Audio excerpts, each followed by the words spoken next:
الحمد لله وكفى والصلاة والسلام على عباده الذين اصطفى خصوصا على أفضلهم وخاتم النبيين محمد الأمين وعلى آله وصحبه أجمعين وبعد.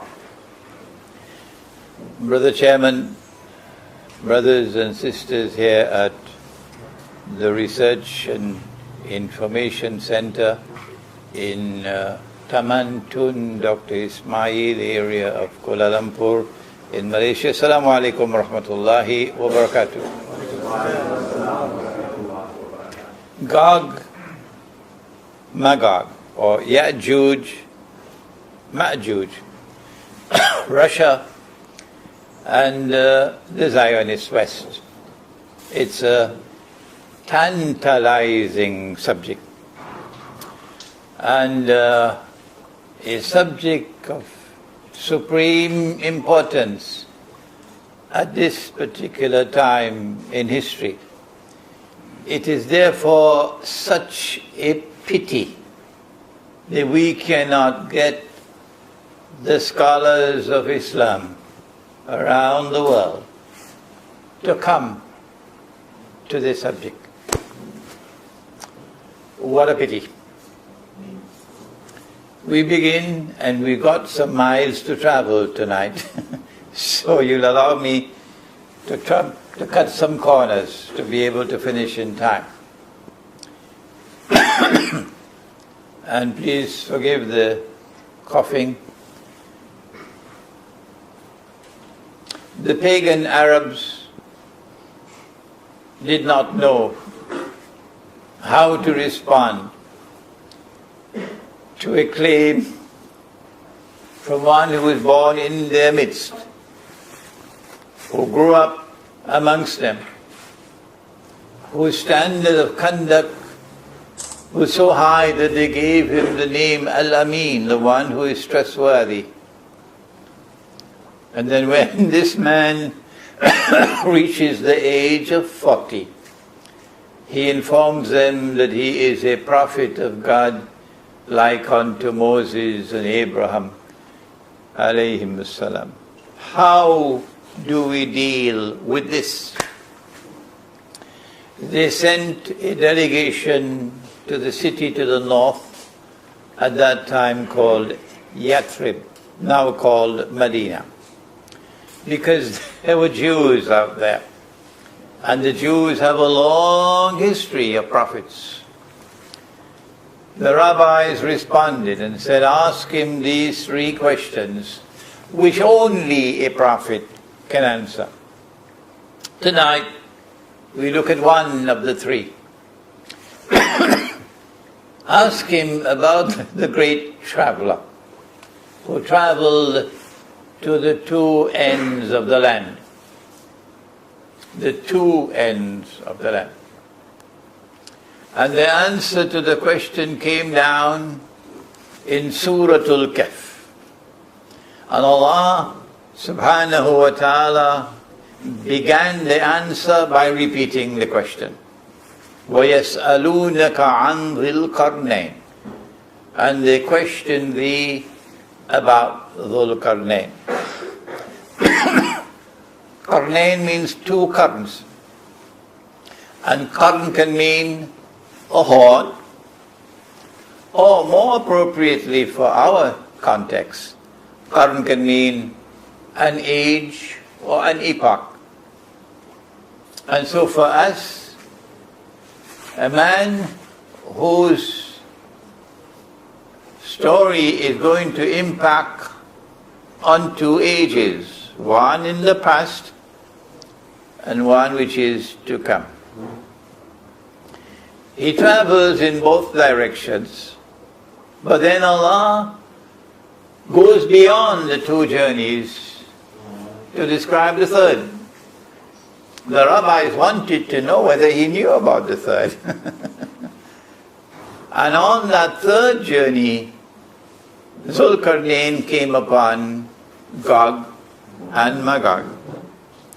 And these are a people who constitute a major sign of Akhirul Zaman, or the last age. which only a prophet would know. Gog and Magog have to be human beings. Why? Because they were described in the Quran with these words. بعد أعوذ بالله من الشيطان الرجيم إن يأجوج ومأجوج مفسدون في الأرض. That Gog and Magog are people who commit fasad in the land. Fasad is conduct which is very sinful. To commit sin, you've got to have a free will to be held accountable. So either jinn or human beings, not angels. Angels cannot commit sin. And of the two, human beings or jinn, the Quran is clear, it's not jinn. So human beings. So let us begin by taking all the fairy tales and putting them in the garbage bin. Gog and Magog are human beings. We have not gone to hadiths yet. Notice that. Our analysis is based only on the Quran so far. They are, however, a people who have been endowed with power, indestructible power. How do we know that? Because Allah speaks in the Quran about Zulkarnain and says that he is given the power to do whatever he wishes to do. So Zulkarnain is a superpower. But when on the third journey Zulkarnain was requested by a people who were suffering from the fasad, the corruption and destructive conduct of Gog and Magog. Please help us, we're prepared to pay you. Zulkarnain could not destroy them. No. Rather, he had to be content to build a barrier which would contain them. So now they are contained. They can't do their wickedness anymore. So we know that Gog and Magog are very powerful, evil forces, human beings. And we know about Zulkarnain that he also has power. He can punish. But insofar as Gog and Magog is concerned, he can only contain them so that they cannot commit their fasad. Only Allah can destroy Gog and Magog. So Zulkarnain's journey is described in the Quran, and the Quran begins with a journey to the setting of the sun. And as he journeys to the setting of the sun, he came upon a body of water which the Quran describes as hamiyah, dark and murky. When we use the totality of the data that we have, and I don't have the time to do that tonight, but I do have a book at the back entitled, oh my, I don't think I may have brought enough copies with me tonight, An Islamic View of Gog and Magog in the Modern World. Then we can easily recognize the body of water. And indeed in the books of tafsir you'll find that the Mufassirun have recognized it and identified it as the Black Sea. And guess what is located in the Black Sea? A peninsula called Crimea. Oh yes, Crimea is in the Black Sea. So when he reached to the Black Sea, Ainun Hamia, he found a people living there, and Allah asks him, إِمَّا أَن تُعَذِّبَ وَإِمَّا أَن تَتَّخِذَ فِيهِمْ حُسْنًا. Zulkarnain has power, but his power rests on the foundations of faith in Allah. And notice that Russia is returning to faith, returning to Christianity. Russia told them, get lost. We are not going to enact any legislation allowing a man to marry another man. Get lost. Russia will not do that. Russia slapped them on their face, and it's still stinging them up to now. Who? The Zionist West, which today is now flowering and blossoming into what its true essence is. That in the Zionist West, the last symbol of progress is legislation that will allow a man to marry another man.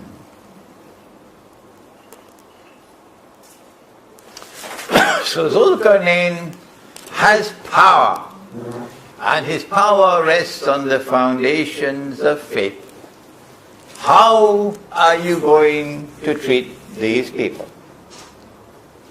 Listen carefully, because this has application not only at that time, but in a time to come, which would be in Akhirul Zaman, because Gog and Magog belong to Akhirul Zaman.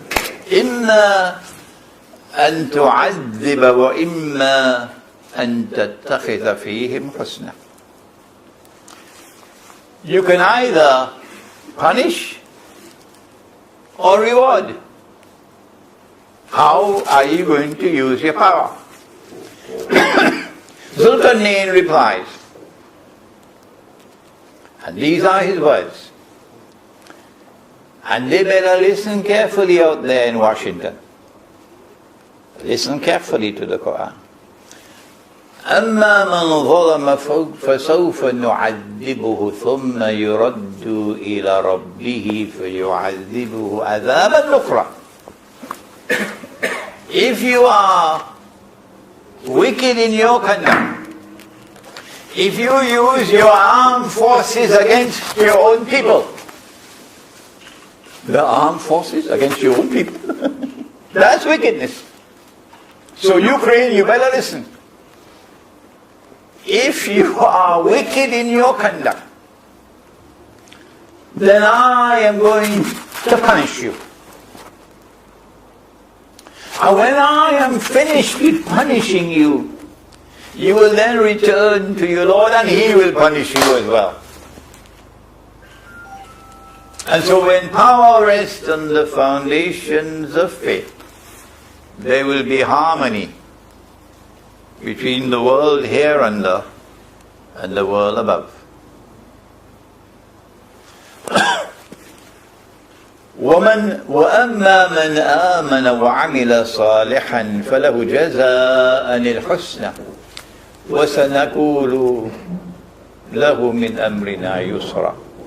For those who are a people of faith, says Zulkarnain, and whose conduct is righteous, I will reward them.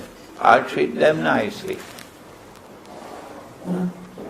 So this is a power which uses power for purposes of justice and for purposes of furthering the cause of truth and of righteous conduct.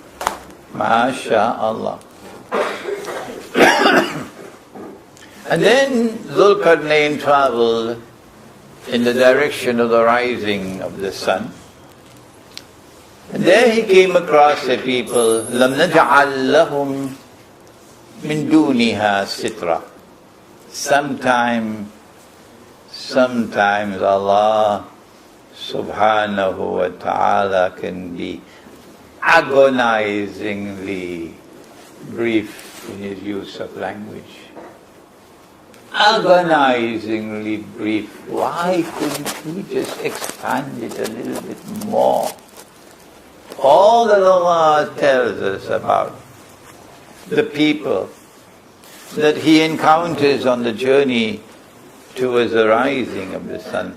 لَمْ نَجْعَلْ لَهُمْ مِنْ دُونِهَا سِتْرًا. That's all we have to work with. That's all. We come to the conclusion, and it's difficult to conclude, that maybe this is a lesson in human rights. Human rights. The Zulkarnain places human rights above all other considerations. That if you come across a primitive people, and in that land in which they live, there is an ocean of oil underneath. In order to access that oil, you got to get rid of these people. No. That's what the oil companies would do. That's what the Zionist West would do. Without batting an eye, they'll get rid of the people. Because money is more important than people. The oil is more important than the primitive people. But not Zulkarnain. So Ukraine, I hope you're listening. Because Zulkarnain places the human person and the rights of the human person above all other things. These were a primitive people. كذلك. One word? That's all you've given us, Allah. One word. كذلك. وقد أحطنا بما لديه خبرة. One word. See how difficult it is sometimes with the Quran? We understood perfectly why he acted in the way that he did. He left them as they were. كذلك. He did not disturb them. So be careful with Zulkarnain. Be careful because Zulkarnain places human rights at the top of the list. And if you violate the human rights of a single person, he's going to come after you. We said that the rabbis ask of only 2 journeys. But that was a trick. They wanted to know whether he knew about the 3rd journey. And on the 3rd journey, we are taken to Gog&Magog. These are a people who impact upon Akhirul Zaman. Nabi Muhammad alayhi salatu wasalam came upon some of his companions who were sitting talking amongst themselves, and he asked, "What are you talking about?" And they said, "We're talking about the subject of Akhirul Zaman, Alamatul Sa'ah, the signs of the last day." And then he said in a very famous hadith, "The last hour will not come until," and he mentioned 10. The 10 signs have not been given in the chronological order in which they will occur. No. So when we give them to you, they are random. They are known as the 10 major signs. Number 1, Dajjal, Al-Masih al-Dajjal. Number 2, Gog&Magog. Number 3, the return of the son of Mary. Number 4, Dukhan, smoke. Number 5, Dabbatul Ard. beast or a creature of the land. Number 6, that the sun would rise from the west. And unfortunately, I am not going to offer any opinion anymore on that one. It just cost me too much time. So I'm going to leave the sun where it is. Number 6, that the sun will rise from the west. Number 7, 8, and 9, 3 earthquakes. 3 earthquakes in which the earth would sink down. Therefore a khas, and the plural khusuf. And the earth will swallow what it swallows. 1 in the east, 1 in the west, and the third one in Arabia. And number 10, that the fire will come out of Yemen, drive people to their place of assembly for judgment. And so Gog and Magog are supreme actors in the world in Akhir Zaman. And they are a powerful force, and they use their power to oppress. They use their power wickedly. They use their power to corrupt and to destroy. Can we identify them? There is one more reference in the Quran, only one more, to Gog and Magog. The first one we've already introduced you to. It's Surah Al-Kahf. So now let's leave Surah Al-Kahf and go to Surah Al-Anbiya. Last night we spoke about methodology for dealing with the ayat of the Quran on Akhir Zaman, that more often than not, it is not tafsir. No, it is not tafsir. Tafsir is explanation. But these ayat are not to be explained, rather they have to be subjected to ta'wil, which is interpretation. And that's not easy. And in the Quran, in Surah Al-Kahf, we were told that in order for you to interpret, to subject something to ta'wil, you need more than the rational faculty. For when Musa alayhi salam encountered the true scholar of Akhir Zaman, Khidr alayhi salam, 3 events are described. And on all 3 occasions, Musa gave tafsir. And he was wrong. And Khidr alayhi salam gave ta'wil. He was right.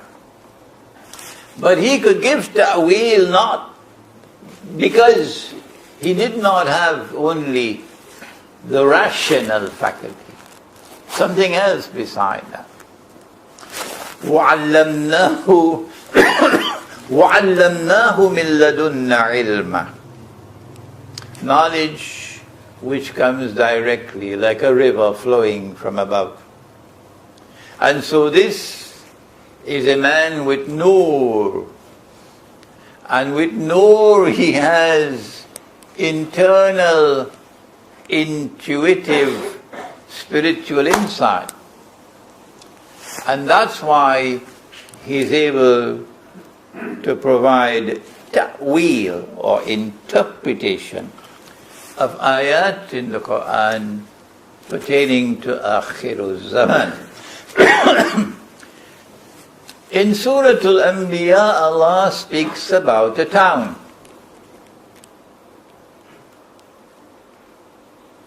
The people of the town have been punished. The town has been destroyed. The people have been expelled from that town.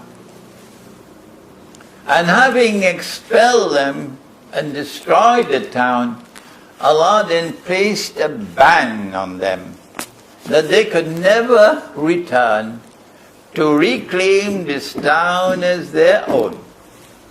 No, sir. You can come back as a tourist, but you can never come back to reclaim this town as your own.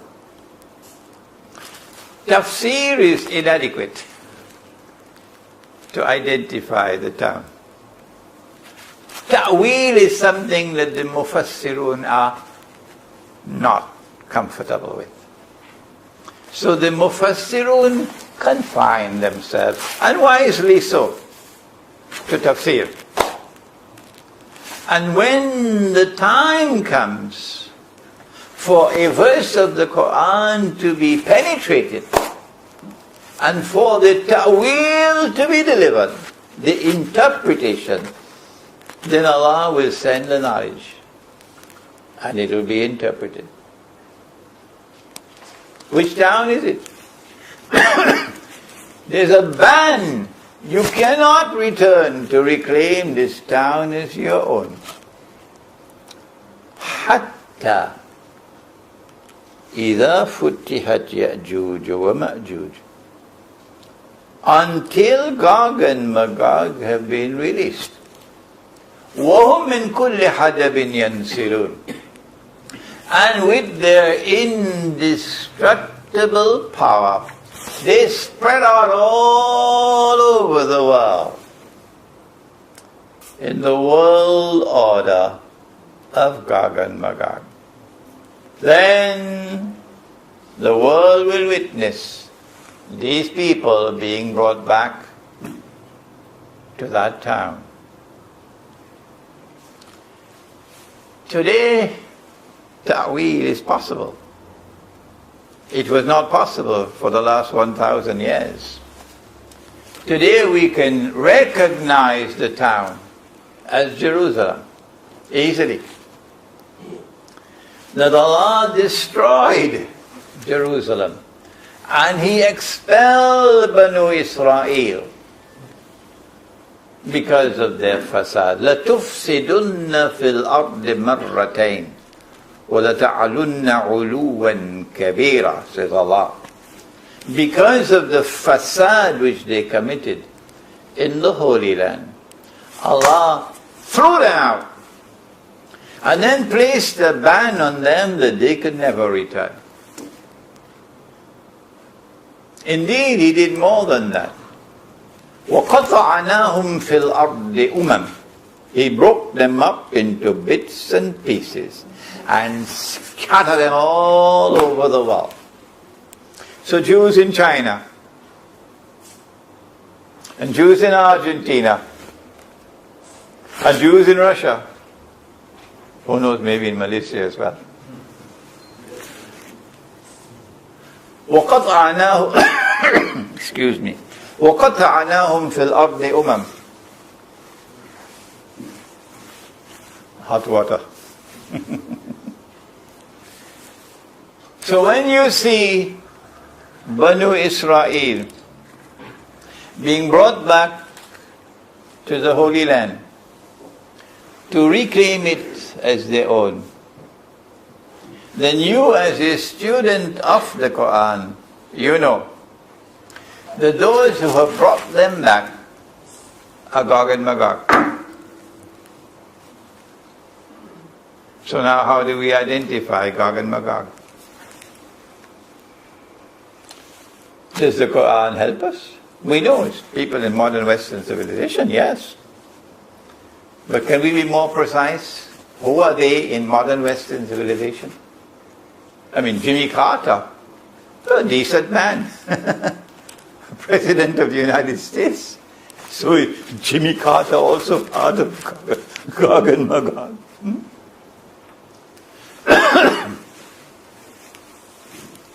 Excuse me. Last night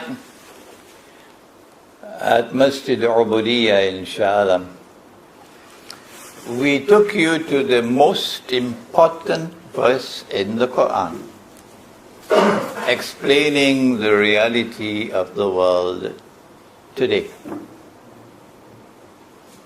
And we used the methodology for giving that explanation. There is a schoolboy methodology in which you take a verse of the Quran in isolation to arrive at meaning.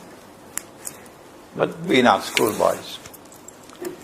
The proper way is to take the totality of the data in the Quran, bring it together into a harmonious whole in order to be able to derive meaning from a verse.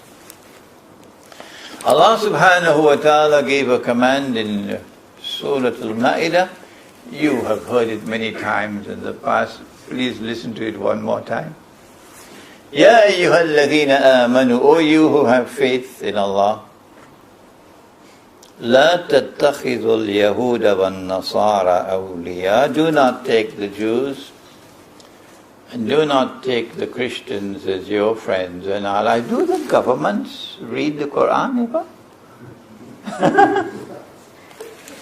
Is Allah speaking about all Jews? And is He speaking about all Christians? Not possible. No. Because even a cursory examination of the rest of the Quran makes it impossible. Well then, if Allah is not speaking about all Jews and all Christians, which Jews and which Christians is He speaking about?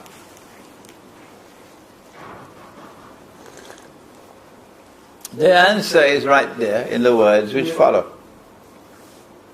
Do not take such Jews and do not take such Christians who ba'duhum awliya'u ba'd.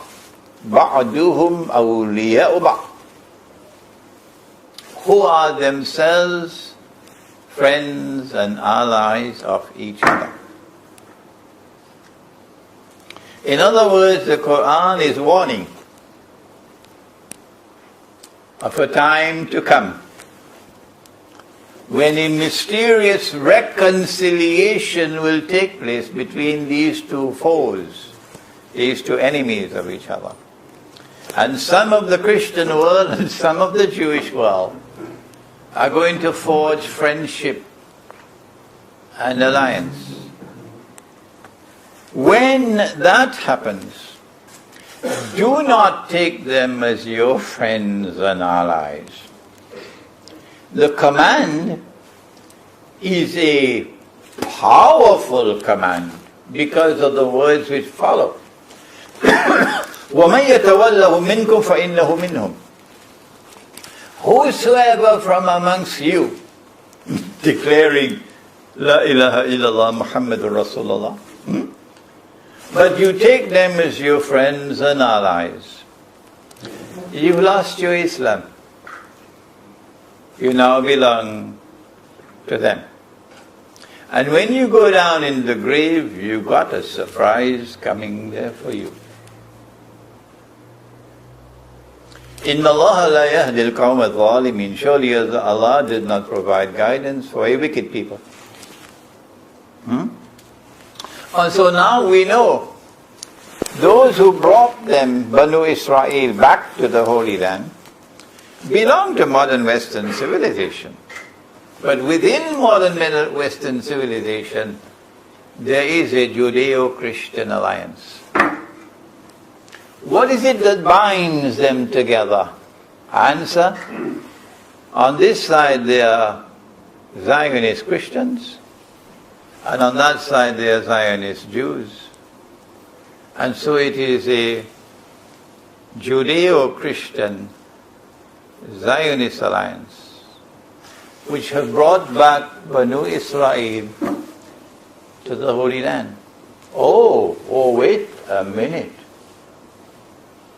So that means that the European Jews, they don't form a part of Banu Israel. Did you hear that? The European Jews are fly-by-night Jews. They don't have any genetic links with Ibrahim alayhi salam. No, not at all. They are Jews who have accepted Judaism, converted to Judaism, accepted Judaism, but not through descent. No, they are not Banu Israel. And so now we can identify Gog and Magog.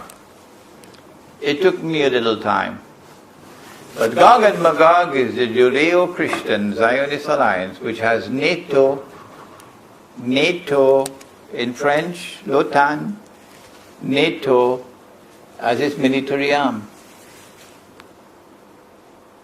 It is this alliance which defeated the Muslims and liberated the Holy Land for the Jews.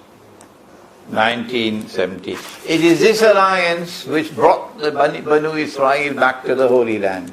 It is this alliance which brought the state of Israel into being.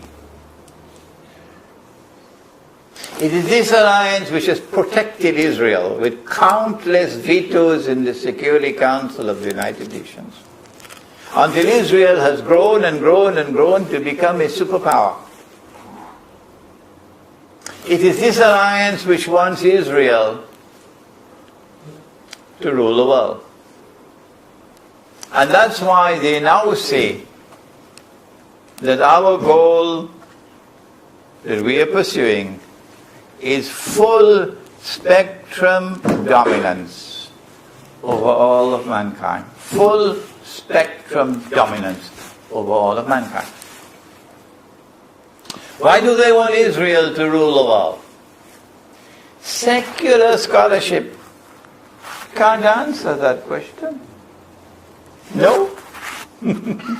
Secular scholarship, as nice as it sounds, does not have the capacity and the scope to answer this question. Secular scholarship would never say Israel wants to rule the world, because that's beyond the capacity of their scholarship. Only Islamic eschatology can say Israel wants to rule the world. Why does Israel want to rule the world? So that tomorrow a man will emerge in Israel. Prophet Muhammad ﷺ described that man to us 1400 years ago. And that man will declare in Jerusalem, I am Al-Masih. But he would not be the son of Mary. No. He would be Al-Masih al-Dajjal. Who teaches the subject of Dajjal today? The subject of Dajjal is weeping, weeping, weeping, because there's nobody to teach it. Nobody. That's why we're building an institute of Islamic eschatology based here in Malaysia, but also with campuses elsewhere. And in that Institute of Islamic Eschatology, we'll make a humble effort to start teaching, so that tomorrow we'll have scholars, inshallah. Now that we have identified Gog and Magog, the people who want to rule the world, it doesn't matter what price they have to pay. It doesn't matter if they have to provoke world war. It doesn't matter if they have to provoke nuclear war. It doesn't matter to them even if the whole world has to be destroyed. It does not matter to these people. They don't care. They have a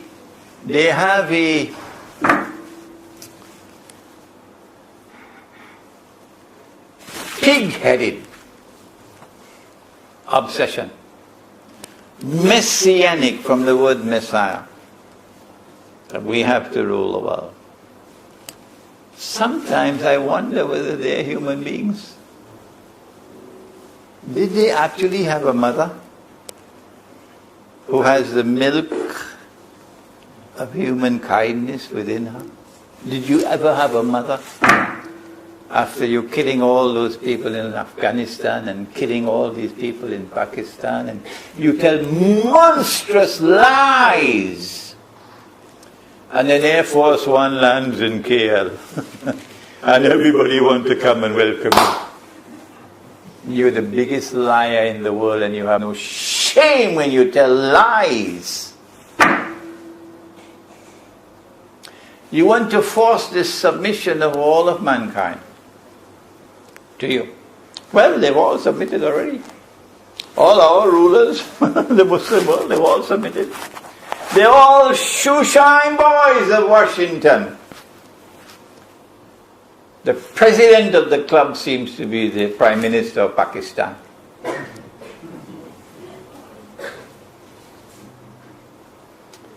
But would you be able to force the submission of Rome? Who is Rome? Be careful, because Rome is in the Quran. There's a whole surah of the Quran entitled Surah to Rum. And if you are honest, something which seems to be in short supply amongst my critics, if you are honest, it's easy to recognize Rum. You do not begin your study of Rum with the hadith. No, that's wrong methodology. If you want to identify Rum, you have to begin with the Quran. We don't have the time tonight to give you all the details. But in Surah to Rum, Allah uses the word Rum. The word Rum, excuse me, is used in the Quran only once. In the whole Quran, only once. So you can't miss it. Now, Alif, Lam, Mim. غُلِبَتِ الرُّوم. Rome has been defeated. فِي أَدْنَى الْأَرْضِ, in a land close by. When was this? 1400 years ago, when the Quran was revealed. Was there any Washington at that time?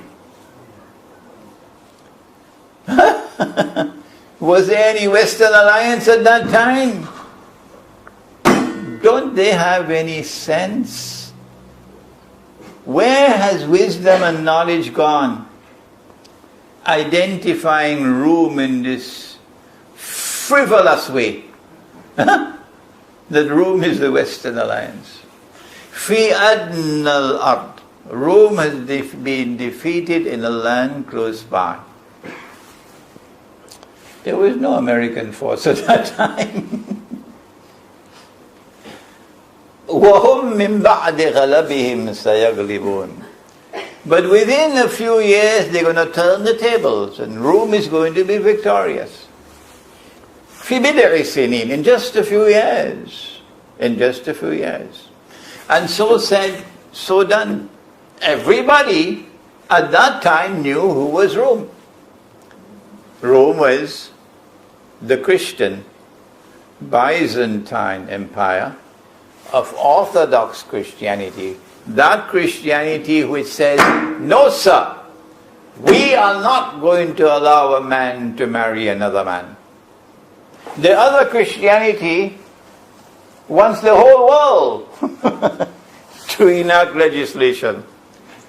The Vatican is there also to allow a man to marry another man. But this Christianity says, no. Don't believe me? Go check it out. لله الأمر من قبل ومن بعد. The victory of Rome at that time was in consequence of a decision taken by Allah. Security Council of the United Nations cannot intervene when Allah decides. But there are two victories, two, not one. لِلَّهِ الْأَمْرُ مِنْ قَبْلِ وَمِنْ بَعْدِ. The previous victory, Allah decided. And the subsequent victory, which is to come, Allah decides. When will that subsequent victory come? For whom? It hasn't come. Because Constantinople disappeared. And Rome disappeared. Thanks to the Ottomans. And Rome now moved to Moscow. It is rather silly to send me an email telling me, oh no, there's a patriarch in Constantinople, in Istanbul. So Rome is still there. Sheikh Imran. It's rather silly, isn't it? Because Rome in the Quran is a power which can wage war.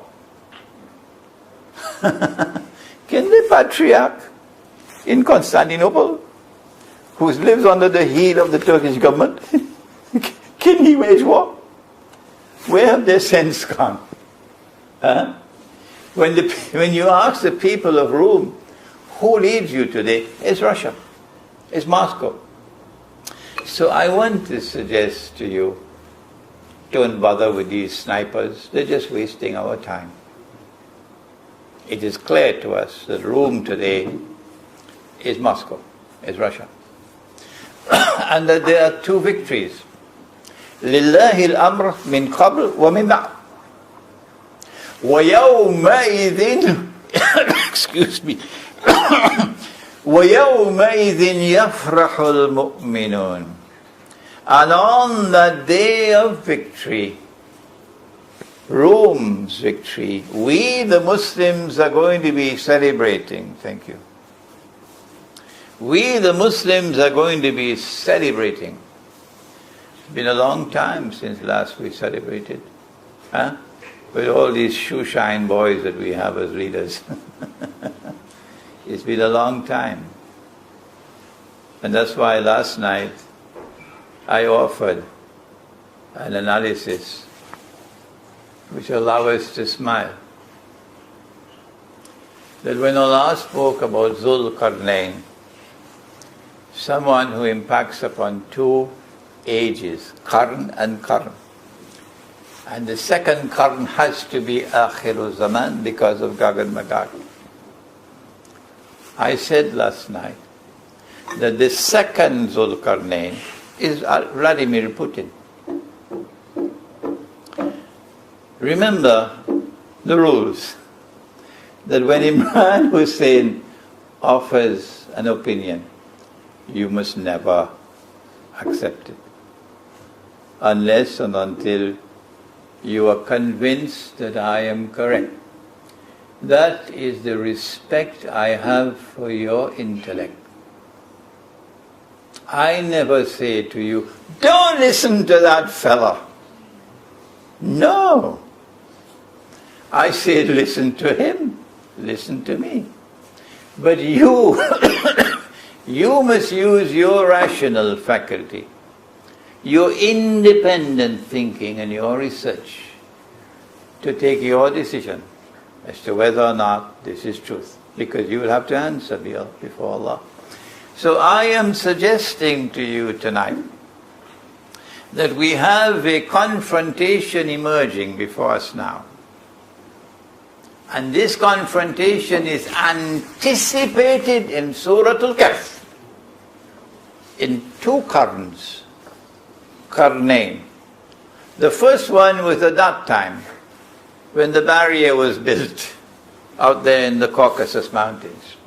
And the second one is this: if I am right, that Vladimir Putin is the Zulkarnain of this age, the implication is that Russia will show absolutely no fear.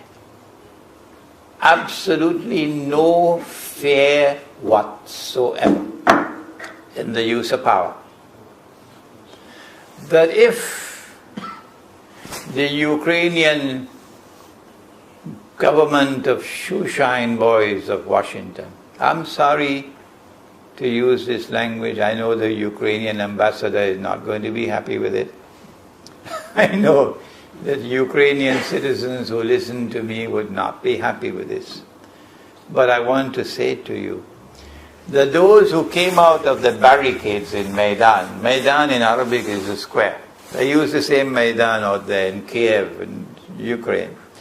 And they brought down the legally elected government of Ukraine. They brought it down with their rioting and their sniping and so on.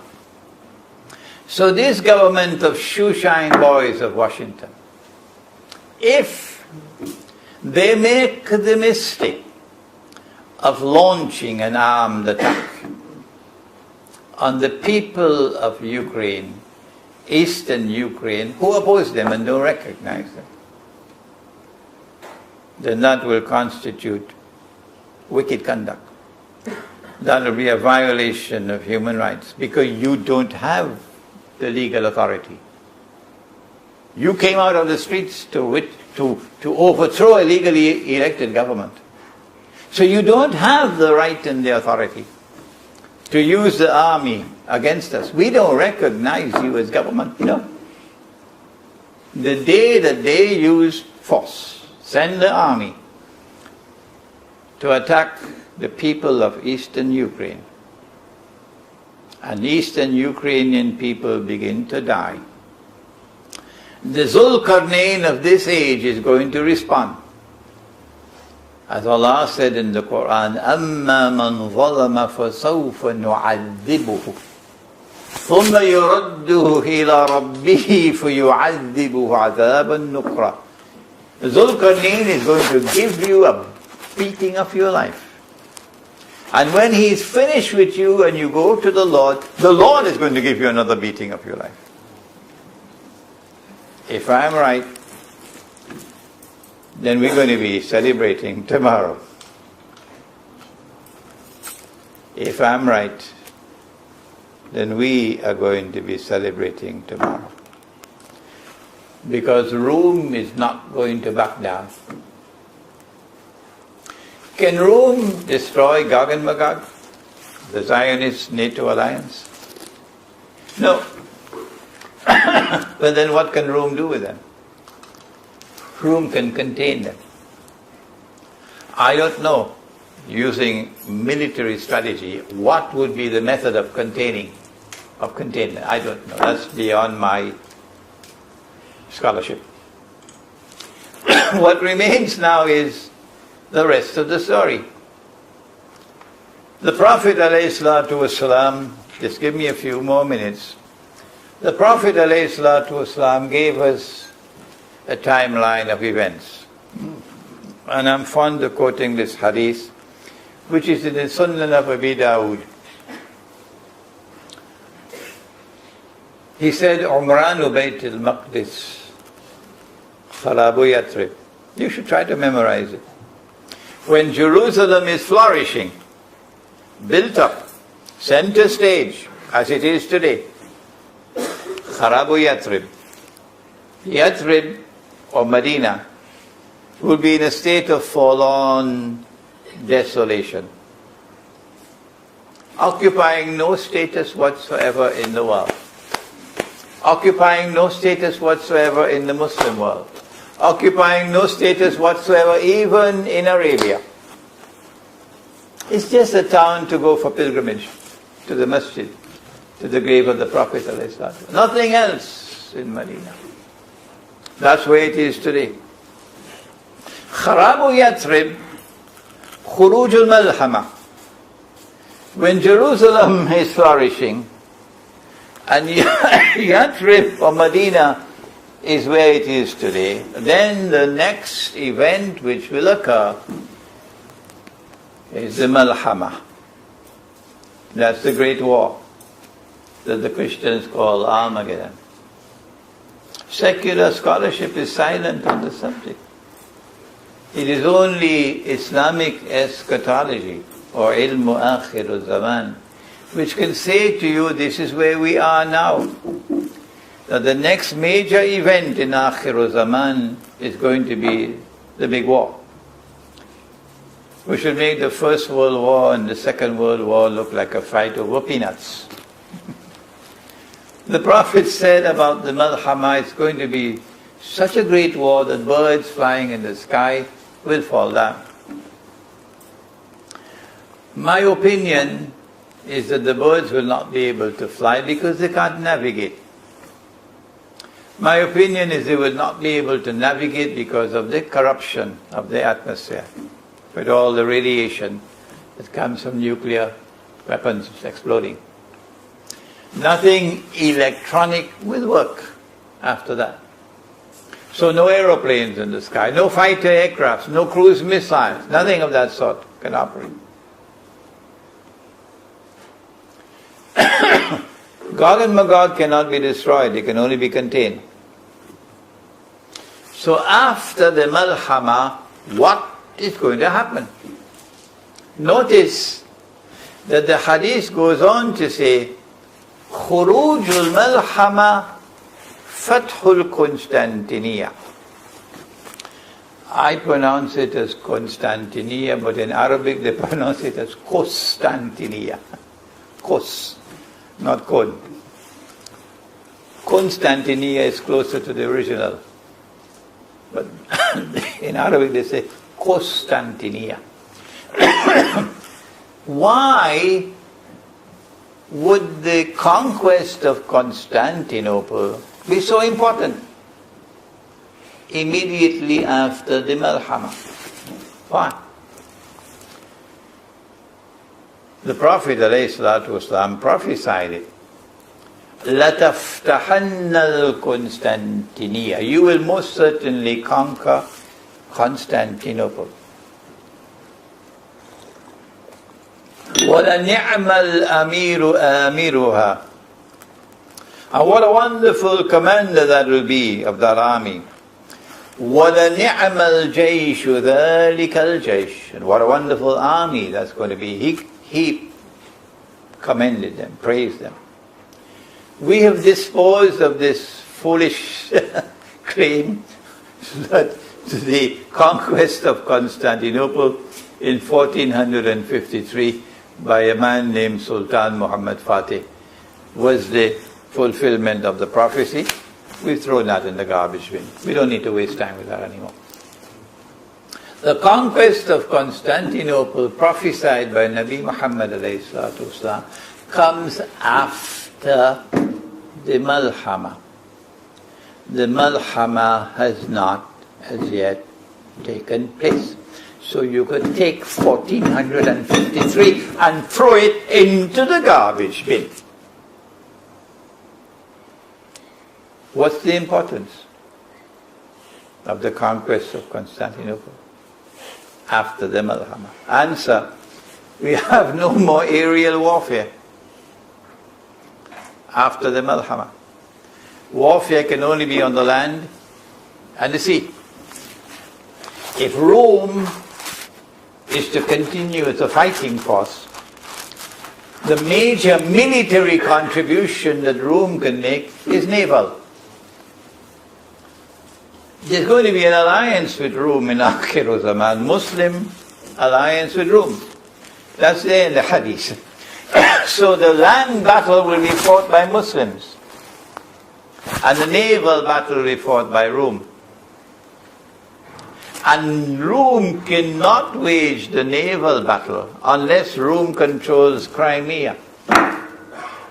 That's why the Soviet Union, which was a Zionist stooge, the Soviet Union gave away Crimea, which was Russian territory, to Ukraine in 1954 to stab Russia in the back, to stab Rome in the back.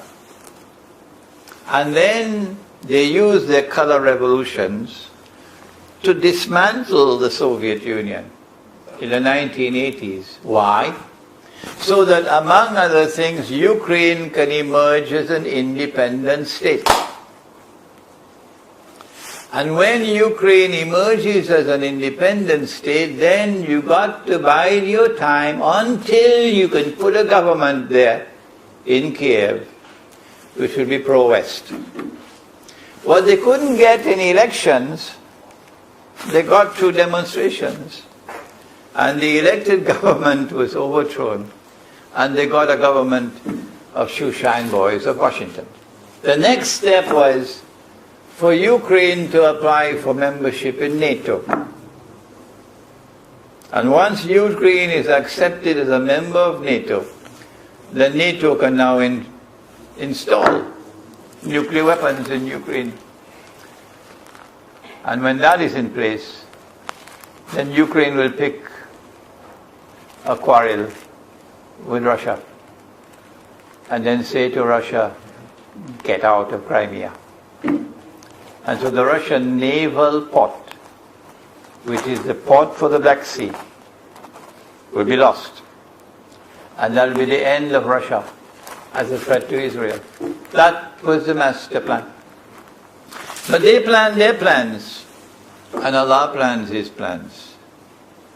And what happened 2-3 weeks ago, when Vladimir Putin, within a matter of 2 weeks, turned the tables on them,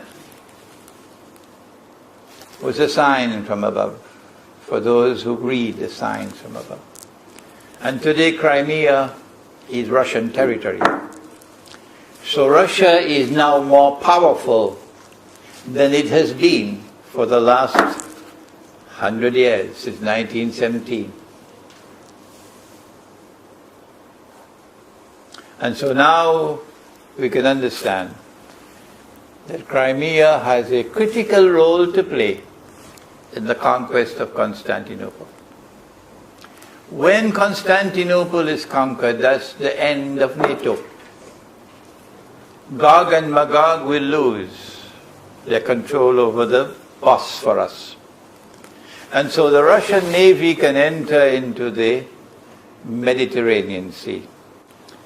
And that is bad news for Israel.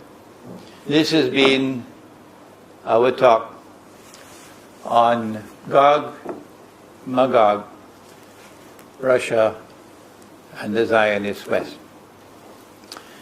There is so much more I could have spoken about. I could have taken another 1 or 2 hours with you, and it would have been very interesting for you. Oh yes, you would have loved it. If I had taken you from 1917 with Soviet history, and taken you step by step to show you what the plan was. But we don't have the time for that. We pray that Allah subhanahu wa ta'ala may fill the longings of your heart for knowledge of the reality of the world in which we live today. That the Quran may be the means through which you might understand that reality. If you love the Quran will love you. If you recite the Quran, if your tears fall on the pages of the Quran, one day it'll happen. And Allah will give you the nur. And you'll be able to understand in the Quran what otherwise cannot be understood. ربنا تقبل منا إنك أنت السميع العليم وتب علينا يا مولانا إنك أنت التواب الرحيم برحمتك يا أرحم الراحمين. I spoke for 1 hour. Not bad. We have now some time for questions or for comments.